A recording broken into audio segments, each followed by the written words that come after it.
ये है talks news network और आप देख रहे हैं पॉलिटॉक्स, राजनीति का कच्चा चिट्ठा।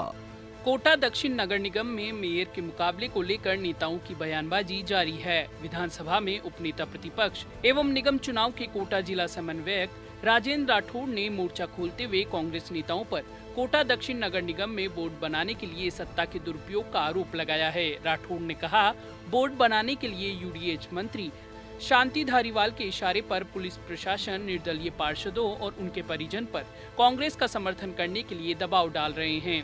4 निर्दलीय पार्षदों का भाजपा को समर्थन देना कांग्रेस को रास नहीं आ रहा।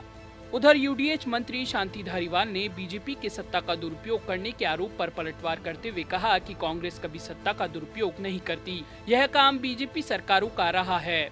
विधानसभा में उपनेता प्रतिपक्ष राजेंद्र राठौड़ ने कहा कि कोटा दक्षिण में अपना बोर्ड बनाने के लिए कांग्रेस सभी तरह के गलत हथकंडे अपना रहे हैं। कांग्रेस के नेताओं द्वारा निर्दलीय पार्षदों को पहले पैसों और भूखंड आवंटन का लालच दिया, लेकिन जब वे नहीं माने तो उन्हें आपराधिक मामलों में फंसाने की धमकी दी जाने लगी। इसे देखते हुए निर्दलीय पार्षद स्वेच्छा से भाजपा को समर्थन देते हुए सुरक्षित स्थान पर चले गए।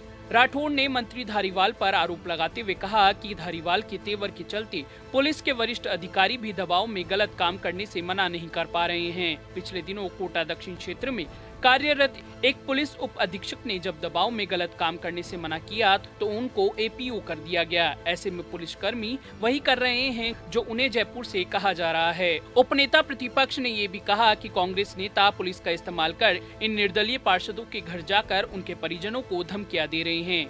उन निर्दलीय पार्षदों के साथ किसी भी प्रकार की घटना घटित होने की बात कहकर उन पर मानसिक दबाव बनाया जा रहा है। डरा धमकाकर निर्दलीय पार्षदों की गुमशुदगी या भाजपा द्वारा अपहरण कर लिए जाने की रिपोर्ट दिलवाई जा रही है। इतना ही नहीं, सर्दी के मौसम में पुलिस उनके बुजुर्ग परिजनों को गाड़ी में बैठाकर इधर उधर घुमा रही है।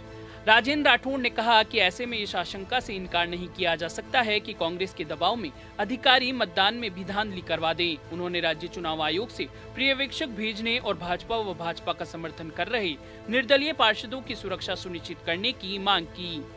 राठौड़ ने दावा किया कि कोटा दक्षिण नगर निगम में बोर्ड बनाने के लिए भाजपा के पास अब पर्याप्त समर्थन है। राठौड़ ने ये भी कहा कि पिछले दिनों यूडीएच मंत्री शांति धारीवाल ने कोटा दक्षिण में भी कांग्रेस का ही बोर्ड बनने का दावा किया था, लेकिन निर्दलीय पार्षदों के खुलकर बीजेपी के साथ आ जाने के कारण कांग्रेस नंबर गेम में फंस गई है। कांग्रेस अब 10 नवंबर को महापौर पद के लिए होने वाली वोटिंग के बाद खुद को नीचा देखने की नौबत आते देख कुछ भी करने को तैयार है। इधर यूडीएच मंत्री शांति धारीवाल ने बीजेपी की ओर से सत्ता का दुरुपयोग करने के आरोप पर जवाब देते हुए कहा कि कांग्रेस कभी सत्ता का दुरुपयोग नहीं करती, यह काम बीजेपी सरकारों का रहा है। हाल ही में एक निर्दलीय पार्षद को जबरन घर से उठाकर मध्य प्रदेश ले गए और जब पार्षद के पिता वहां पहुंचे तो उनको गिरफ्तार करवा दिया। बीजेपी का डर सबको सता रहा है। पार्षदों को मध्य प्रदेश ले जाया गया और वहां हर दिन पार्षदों को जबरन इधर से उधर ले जाया जा रहा है। मंत्री धारीवाल ने अपने बयान में कहा, बीजेपी को निगम चुनाव में जब से करारी हार मिली है, बीजेपी नेता हार की बौखलाहट मनगढ़ंत आरोप लगाकर अपनी हार को पचाने की कोशिश कर रहे हैं, लेकिन जब उनका गढ़ ढह गया तो फिर हार पचना मुश्किल हो रहा है। कोटा दक्षिण निगम की जनता ने बीजेपी को आईना दिखाकर विकास को तरजीह देते हुए कांग्रेस में विश्वास जताया है। मंत्री धारीवाल ने एक बार फिर दावा किया कि कांग्रेस कोटा के दोनों निगमों में अपना बोर्ड बनाने जा रही है। पॉलिटॉक्स ब्यूरो, जयपुर। ये है टॉक्स न्यूज नेटवर्क और आप देख रहे हैं पॉलिटॉक्स, राजनीति का कच्चा चिट्ठा।